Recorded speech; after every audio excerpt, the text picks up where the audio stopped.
বিএনপির acting chairman জনাব তারেক রহমানের বাংলাদেশে আসার ব্যাপারে কোনো রকম আইনগত বাধা আছে বলে আমার জানা নাই।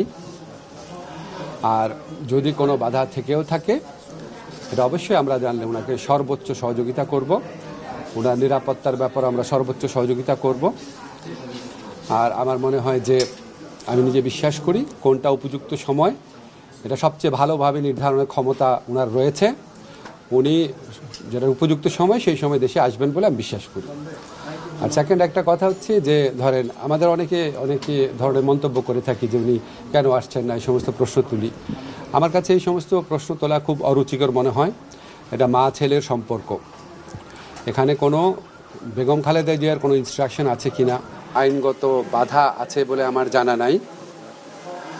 আর যদি কোনো বাধা থেকেও থাকে এটা অবশ্যই আমরা জানলে ওনাকে সর্বোচ্চ সহযোগিতা করব, ওনার নিরাপত্তার ব্যাপারে আমরা সর্বোচ্চ সহযোগিতা করব। আর আমার মনে হয় যে আমি নিজে বিশ্বাস করি কোনটা উপযুক্ত সময় এটা সবচেয়ে ভালোভাবে নির্ধারণের ক্ষমতা ওনার রয়েছে। উনি যেটা উপযুক্ত সময় সেই সময় দেশে আসবেন বলে আমি বিশ্বাস করি। আর সেকেন্ড একটা কথা হচ্ছে যে ধরেন আমাদের অনেকে ধরনের মন্তব্য করে থাকি যে উনি কেন আসছেন না, এই সমস্ত প্রশ্ন তুলি।